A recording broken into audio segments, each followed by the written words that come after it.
my name is Mike Ruth.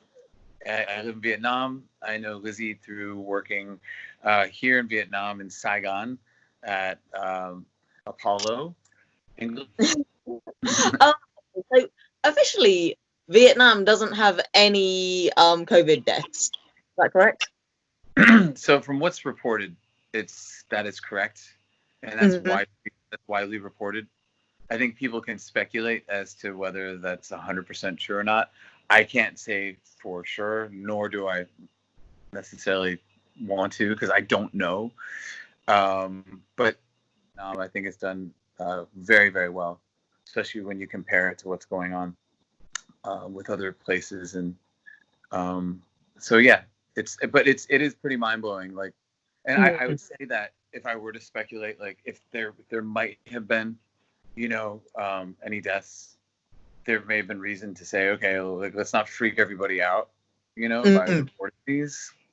I think that there may have been reason if that was the case. Not saying there is, but and if hypothetically there were, like, I would imagine the count was probably quite low. But again, that's not proven. So according to the public record that I read, zero deaths, and with 95 million people inhabiting this country, it's like, wow, you know, Yeah. And how yeah. did they do such a good job of containing it? Yeah, good question. So, um, I think, we find out that, Wuhan is obviously the epicenter. We share borders in northern Vietnam with China. Uh, what what I had come to learn a little bit later on was that during the 2003 outbreak, the SARS outbreak, Mhm. um, Vietnam had, from what I understood, handled it very, very well. And I think the World Health Organization may have even recognized that. They had done a good job. And from my understanding, they had taken that success. And I think that allowed them to apply some of what good decisions that they made back then to now. Maybe I think that there was some influence there as to having some direction. Okay, the outbreak's happening. Um, we have maybe a better sense of understanding, a sense of urgency, the country, to act swiftly at closing the borders, even though that I don't remember how long that took exactly. And I think when we were in the middle of it all, because everything was happening over here first, we were more regional to China, Yeah. and we're like, okay, it's over that way, it's in China, okay, it's like, because everything started small there. There weren't any big numbers we're not ground zero, but we're pretty close to it, so we could, that news would come out. And then there was talk of like, well, this is how pandemics work. Like, this starts small, but then exponential growth happens. Just watch it, give it time, blah, blah, blah, blah. And it's very new to me to see all that as well. And so the Vietnam and the government did a good job to contain the borders. I think if they look back on it, they might even say, darn it, we could have done it even more quickly. Like, as if it were a fire drill in a school and they're timing it and they're saying, hey, that was pretty good, but you could have done Yeah. it even faster. So you'd read so many different things in the news. You'd be inundated with so much stuff that you're Mhm. kind of like, okay, I'm learning as I'm going here. Like, from my point of view, like, oh, that wasn't fast, or okay, I guess, like, the gravity of it all, because I Yeah. hadn't really experienced it to that degree. And then you see videos out in Wuhan and things were going crazier there, and then like this gradual sense of fear and understanding from like my point of view and some colleagues and friends. Like, the country ultimately did do a good job at containing Mhm. borders. A lot of flights were still coming in, but I think they Yeah. realized, like, okay, we're going to get on this really quickly. Like, we're going to temperature check you, we're going to hold you off in quarantine, we're going to do our best to contain you. At first, maybe I think, a few people got through, obviously, because Yeah. there were corona positive cases that, I think we're at like 270 or something, um, that got through ultimately, like foreigners that got through. If you heard about like Mhm. Budabar, and that was around St. Patrick's Day time, where like the Buddha Bar had a St. Patrick's Day party, where most other bars were like, we're not gonna do a party. We might be open, but we're not gonna like, you know. And not every place is as big as Buddha, right? You remember Buddha Bar, Yeah. but like that, you know, that was another factor going into my understanding of, like, if it's layer one, it's like, okay, we need to close off borders. We need to control people coming in more. We have quarantine camps that we're setting up. We're going to place those people and kind of like contain them. We're going to assume that, like, if you have a temperature, maybe you're more suspect. We're going to base it off of like different countries in Europe. You know, maybe this is a little bit further along the timeline, but before, I guess in early March. But if you go back into February, like earlier, like during Tet, which was like what, mid to late January, and then going into early February, that Wuhan thing had already started. And so then in February, like when I think about it, was okay, there's this thing happening here, sense of urgency, you know, slowly coming. 15 people were ultimately infected from it. I think the Italian pilot that had, you know, come there and party there more than one evening.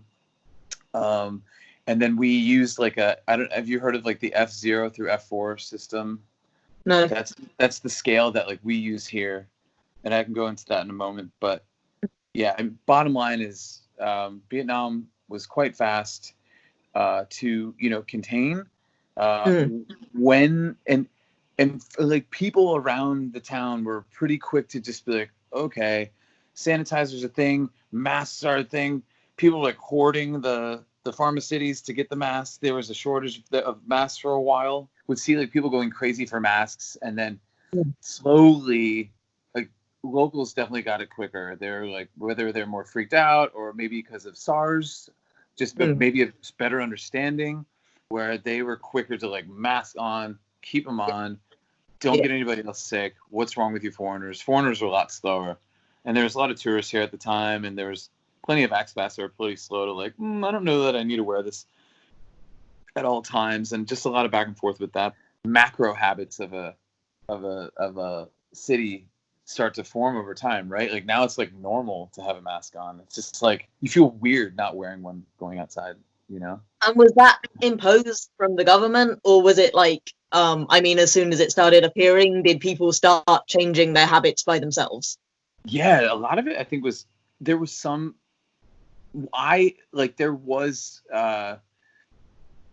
official imposing by the government, you know, at least a couple weeks after. The sense of urgency of locals were like going crazy over it, and then people seeing that they might not be able to get masks, so they were like panic buying masks. So that thing had happened for a while now, and like hand sanitizer and stuff, but mostly masks. And then that kind of died down, and then we were able to get more masks eventually. Now it's a bit easier.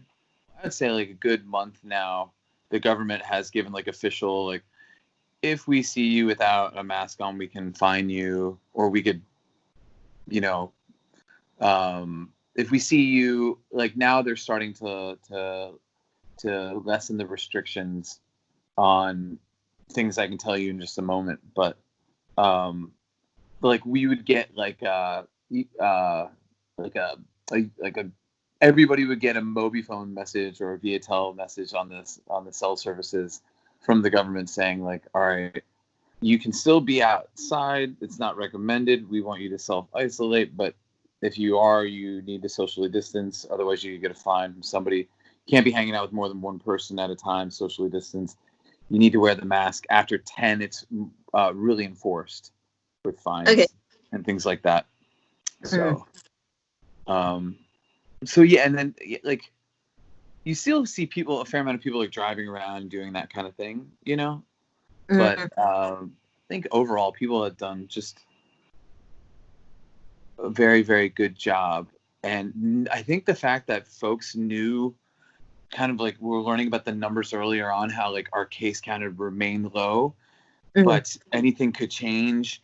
The Buddha thing freaked people out a lot too. I think that like they use that as an example of like, hey, look at this little incident, not little, that became big incident from one party, because 250 people or however many gathered there, and that sparked 15.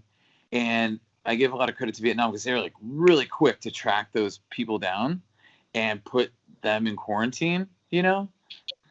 And so here's the thing with the F scale, which you guys might find interesting, because I wasn't sure if it was implemented back in the UK or in the States, or if there is, maybe it's something different. But okay, so like, you take Budabar, right? And you take the pilot at Budabar. He has the coronavirus. Nobody knows it there, but he has it. So he's F0.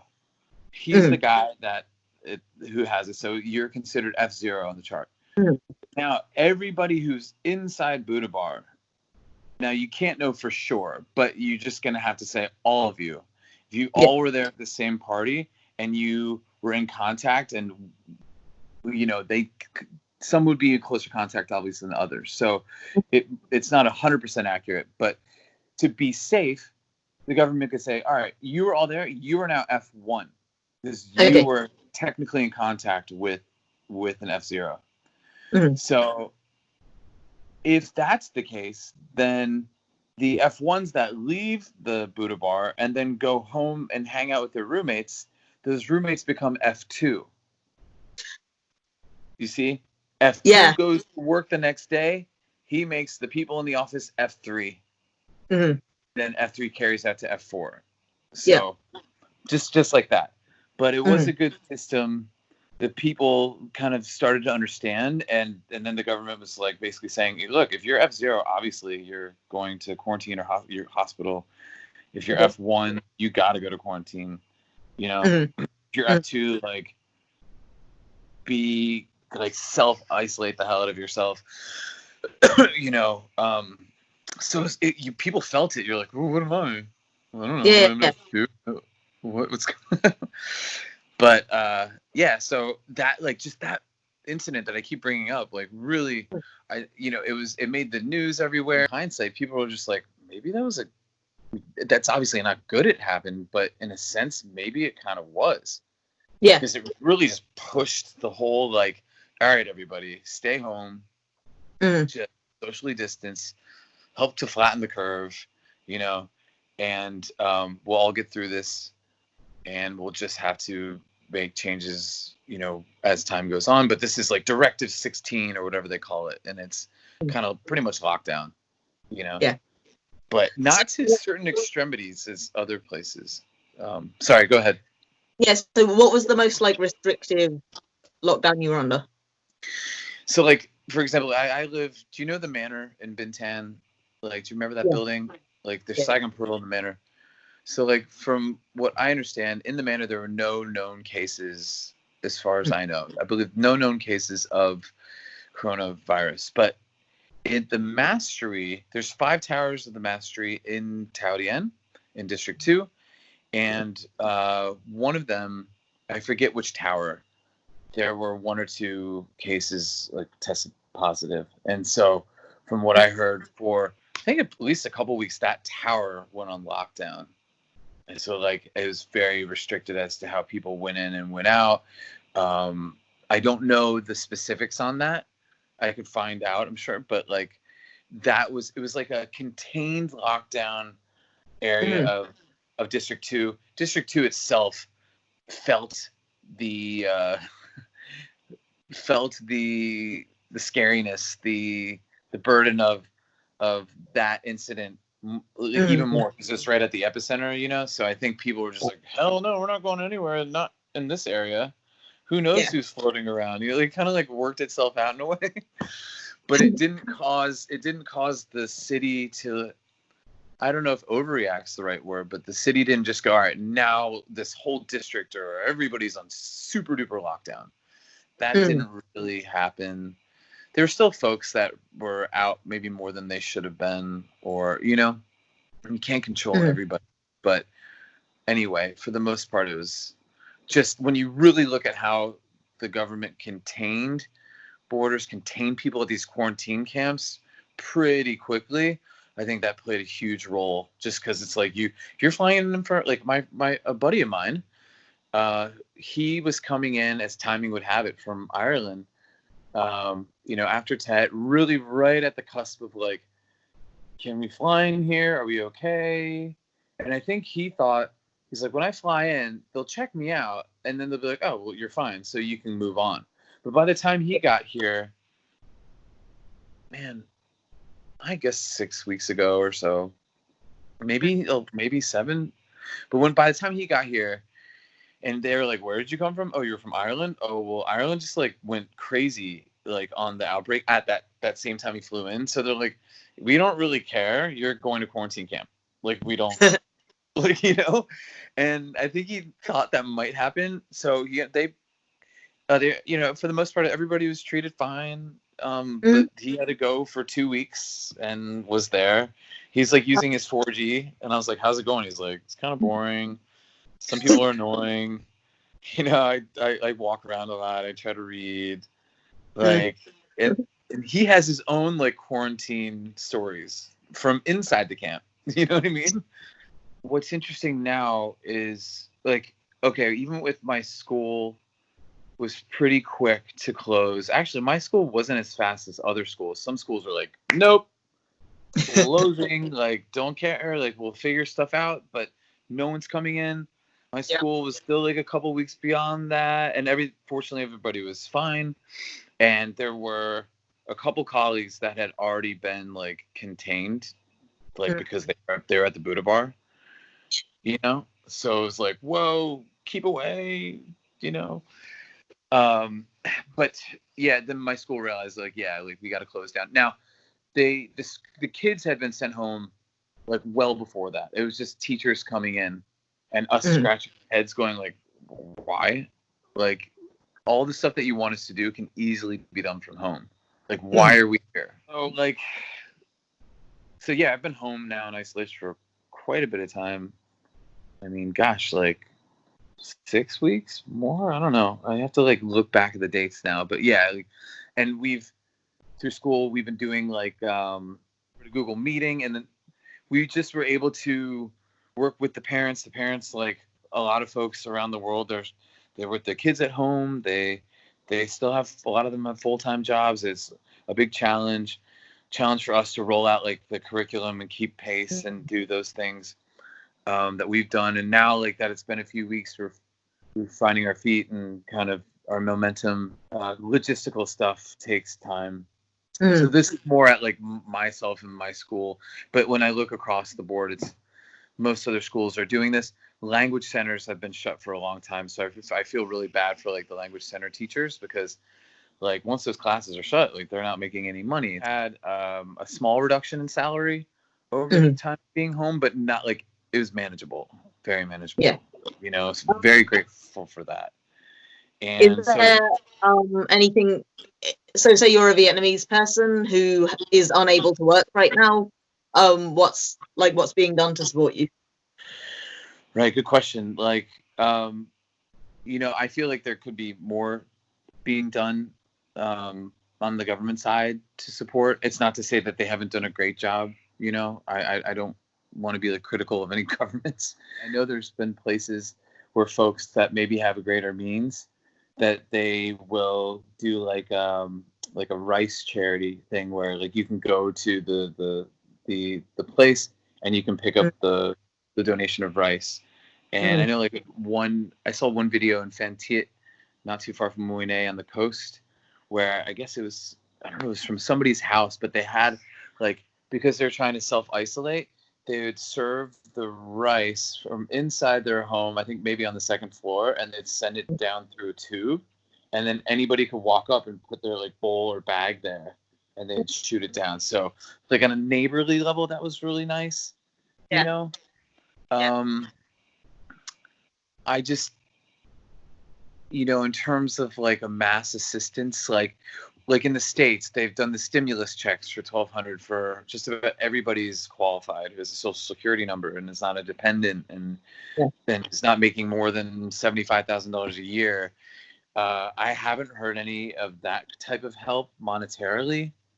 There are like from as a bar owner, because we've had to close for a while, and I'll get to that, but we were able to negotiate with our landlord like a 50% type of deal, you know. And I think that kind of, that's definitely, I know that was very strongly encouraged, I think, like by the government, you know, to everybody needs help here, you know. I understand that not every place could do that. Some landlords could handle that. Some could do discounts, and then there's some others that are just like can't do it. So you've seen plenty of businesses go under, which is really sad. You know, like really, like even just shutting down, like restaurants were allowed to do like deliveries and takeaways and stuff like that. So that's been great. There's just a ton of places that like just have to pay this insane amount of rent that maybe they didn't get any discount, or even if they did, they just couldn't stay afloat, you know. Friends are helping friends and families are helping families for sure. You know. And the amazing thing out here is, like, you've seen the street food out here, you've seen the local places. The nice thing is people being able to get food to eat pretty cheaply, and then the markets are open for going there and taking stuff away, so people can easily go and get the food that they need. And I think there's a lot of frugal folks out here that know how to stretch the dong, so to speak, you know. Right now we're in a time where we will be able to very soon, actually really starting now, be able to catch up with people face to face. So that brings, you know, that brings me to now, like in the present, so we're almost in May. And right now it's, you see businesses are preparing to reopen at a limited capacity. You have restaurants that, you know, it's either like 10 or 20 and under with social distancing. Some are starting to open. There's government directives, and then I think local police kind of have theirs. Most are online together, but so you see more people on the street now. You see, you know, most people are wearing masks, but things are starting to happen. Like next week, next Monday, it's a holiday now officially, but next Monday, I go back to school, and that's May 4th, but my students won't go back until May 11th. And then they're going to have an orientation about how to like deal with, you know, social distancing measures and sanitary measures and things like that, you know, on May 11th. So there's this kind of like layered, okay, it's Directive 16, now it's 15, and they lessen the restrictions for the city a bit. And so like for business too, like that means my bar officially in May should be able to be, we still have to get official message, but should be able to be officially, okay, you're here, you're open, you can have 10 or less people in your bar, socially distanced, that kind of thing. There's been some unofficial okays with this stuff. There have been, just in observation, there have been, which you see already. And like, so people are kind of happy to see that, because they're like, wow, like there are some restaurants open, there are some bars open. Whoa, you know, people are still kind of like, all right, whoa, but slowly, you know. So it's an exciting time and a very surreal kind of like reemergence, like a gradual reemergence, like peering out your hobbit hole and just going like, like what's going on out here, you know. So now that like tomorrow's May and come next week, like there will be more things that will allow us to socially integrate with limitations, you know. So when I see this happening here, and I get news that like my bar can like prep and get ready and like, you know, figure stuff out and then wait for the official news that's going on. And then I talk to my parents who are back in the States, just outside of Washington, D.C., like in a county where like it's like really, really bad, and there's way too many cases and deaths, and it's horrible. And it's like just so far extreme. And in my county alone, I don't know what the population is, but Vietnam is like 95 million with 270 official cases, I believe. And then in Maryland, I don't know, let's call it a few million or whatever, and way more. So like my parents were just kind of blown away. They're like, wow, like how the heck? Because they've been here before and they know how densely populated it is. No one's 100% thrilled and happy with their governments. I get it. I totally is it just a general statement, sure, but Mm. in this particular time, like there's like with most locals here, and I'd say expats too, like people are probably like, good job Vietnam, like even when Yeah. people were considering, oh gosh, should I like leave here now and like go back and be with my family, because there's a lot of that, and some people did leave.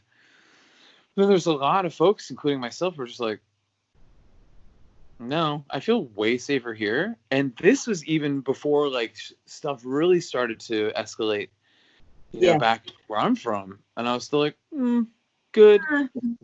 And I had the feeling like even at like my apartment complex where they put in like censored hand sanitizer things. You just put your hand under it so you don't have to touch it, and the security like having the temperature check things. Like they did that pretty early on. My school did it like super early on, where I'm assuming the Ministry of Education was pretty strong about, okay, you gotta be very vigilant and quick to respond, especially in a school setting, because why? Like more than 1,000 kids are congregating here every day and spreading germs all over the place, So like back then it was just like, yeah, people are coming, and then the kids went home pretty soon after that, and then like temperatures were taken, on the daily. So like those habits were created at a pace much quicker than a lot of places that really could have used Vietnam example, Taiwan example, and a few other countries examples, felt like had the chance to do so, and then unfortunately failed when they see, like, look how close we are regionally here in Vietnam to China. Like, we share borders. That was so scary. Like, when stuff started to really happen, I was like, oh my God, we were really close. Yeah, I think even Taiwan was, it was predicted that they were going to be like within the top 3 or top 5 hit places, because what is it, 600,000 Taiwanese people are mainland China employees and go back and forth.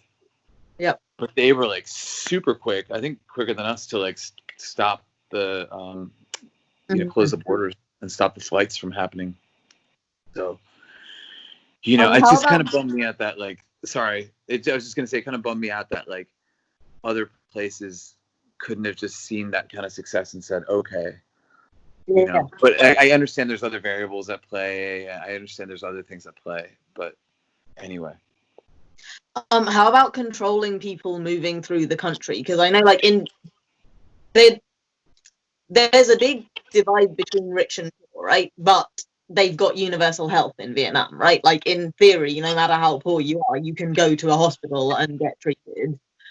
But in the countryside, like say you go to one of the islands or something, there isn't necessarily a hospital that could treat this. So did they lock the cities, like stop people leaving the cities or anything, or did they like just tracing? From my understanding, and I know there's a bunch of people here that could answer it better than me, because I was so isolated. I really was. But from my understanding, I think like some of the district borders were kind of closed. So like Ho Chi Minh City was closed to like outside people coming in, and I think people could still kind of permeate their way through. I don't know if there was some major checkpoint, but from what I had heard, I believe there was. I don't know when or how long ago that was enforced. I would imagine a while ago, but I had heard about that, like in areas like going in and out of Da Nang and in and out of Ho Chi Minh City and in and out of Hanoi. I think there were measures that were taken to try to control the comings and goings of folks. I'd be curious to see like how much control. Then I'd read the news about other places in the world, like in Italy, where it's just like towns are on lockdown, like hardcore, or like in Dubai, like hardcore lockdowns. Like when I compare what I read about those, I was like, yeah, we weren't as tight. And that was I was impressed because I was kind of expecting it. I was like, they're gonna just do it, all right, like they're gonna do it, and like I just have to abide. And but it didn't seem to come on as full on. Maybe they had the foresight to kind of like, okay, our case count's low, we need to contain it You guys know that you need to wear your mask. You guys know that you're not supposed to socially distance. You guys shouldn't even be out after 10. Like, just continue doing those things. Don't be idiots so that we don't have to, like, do a crazy lockdown. You guys, it's like the country's showing good numbers. I'd like to think just as vigilant and as good of a job Vietnam has done overall, as it's very hard to be perfect on these things. I'd like to think that even as they're starting to slowly let things happen again, because I know there's the need for the economy it's taken a big hit, just like everywhere else, to begin this.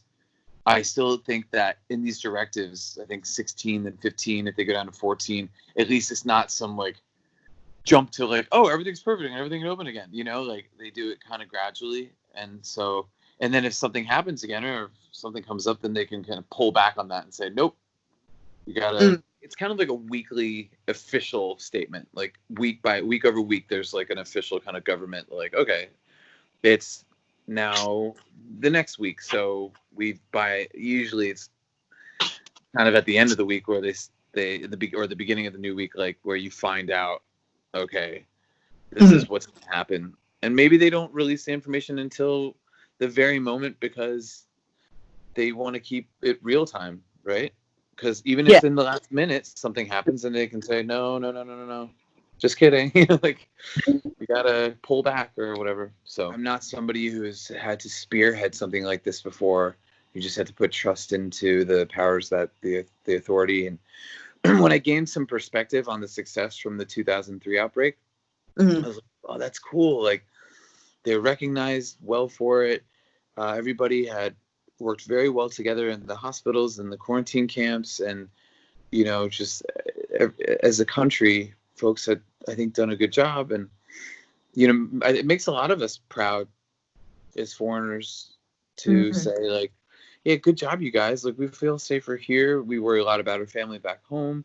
We totally see now that it could have been way worse. Had you guys not done all of this, it could have been way, way worse. And they proved it.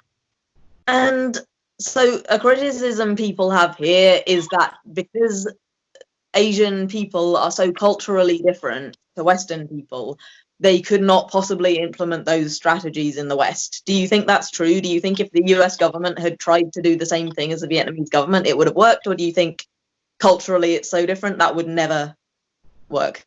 That's a good question. And then in the States, you look at it from a federal level, it's rolled out. You look at it at a presidential level, you're like, whoa. You look at it with the government, and then you look at it at local government, like state and local governments, and the leadership of some states. When you see like certain governors that have been praised, even if their case count is really high, just like governors that are like more decisive and trying to find ways to get ventilators and hospitals better supplied, and just saying, okay, this is what we're dealing with now. We have to act quicker. When you see that, like, when I don't know how easy it would be for the entire U.S. because of the system that it's under, the governmental system, but it would be nice to see like certain states take on these same amazing things that, like, especially here in Vietnam had, and maybe it is a cultural thing, and maybe it's, how different the government is run here versus there. I mean, there's pros and cons to everything. And I'm sure there's a lot of pros that we can really take a deep look at and see, like, well, you guys, not one system's going to work perfectly well all of the time, especially when you're in charge of 320 million people. Like, come on, that's difficult. So I'd like to be hopeful and think that it could have kind of happened. I don't know. It's hard to answer that question, but after seeing what had happened and the fact that, like, what we were going through was ahead of time, like, it's a little bit disappointing. I feel like there's just certain things that they could have handled much better that were very, like, there was a window of time that they could have seen and delegated to the right people, I don't know. Yeah. When you are trusting a government and authority, you're saying, I trust you. Actually, my confidence level is pretty high in your word when it's okay to go out And I can say that because, yeah, my confidence level is pretty high with Vietnam, you know, like, especially now that, like anything, it takes time to get good at something. And they were kind of in the habit and in the mode. Yeah. And so, like, that's inspired confidence. But yeah, like, God, I could totally see and empathize how you might not have that confidence at all. Like, and that's a bummer. If I had symptoms, like the symptoms showing with corona, I'd have to go through. I think the right thing for me to do is either you go and check in, you know, or you let the authorities know, and that's what you do. You let the authorities know, and they come take you. I wouldn't be surprised if there's been a few cases out here where either people didn't know they had it or asymptomatic, or if they had a super flu, you know, like the level of the corona for them, but not enough for them to be put into like hospital care. I wouldn't be surprised if there's a few cases of those people just like full on self-isolating themselves. You know, like my cousin in New York had it, but he fortunately didn't have to go to the hospital, but he also did a very good job at isolating himself, you know? Yeah. However, like the right thing, that probably the best answer would be to let them know. Okay. But then you don't know if you have it 100%. You know what I mean? Yeah. You don't know. So like that's where it gets a little bit gray because, you know, I knock on wood, I'm not experiencing symptoms, but some people like kind of downplay it because they don't want to have to deal with that whole thing when they don't know 100%. Like there's not one test or something they could find out. Oh, it looks like I am. Call the authorities. Tell them to come get me. Yeah. You know? So I think it's a very emotional thing. But if I let them know and I told them, obviously it's appreciated because that's another thing too. Saying like if they find out that you have it and you didn't do the right thing, then yeah, that you could be seeking fines or you can be penalized. Is doing the right thing from a personal or a humane point of view. But then yeah, if that's not good enough for you, it's like, hey, by the way, guys, if you're caught, or hey, if your roommate knew about it too, oh, they're in trouble as well. So don't be an idiot, you know. Yeah. If you're suspect of it, then do the right thing. Then they take you, then they test you, and if you're negative, you'd be in quarantine, and if you're positive, you'd be. So it's really like trusting again, back into trusting the system, because I've known several people in quarantine camps that were ultimately negative. Yeah. But without those camps, people would be roaming around, selfishly, just saying, "Fine," but no, Feel fine. But you're, you know, yeah. So I'd have to remind myself, like, yeah, they've been doing this for a while now, and they've done a good job. So it's very, you know, people can say, "Oh, darn, it's very inconvenient," but it's like, do your part, you know. So I, you know, even thinking about it now, talking about it now, it's like, yeah, I'd be silly not to let them know if I was really feeling all those symptoms.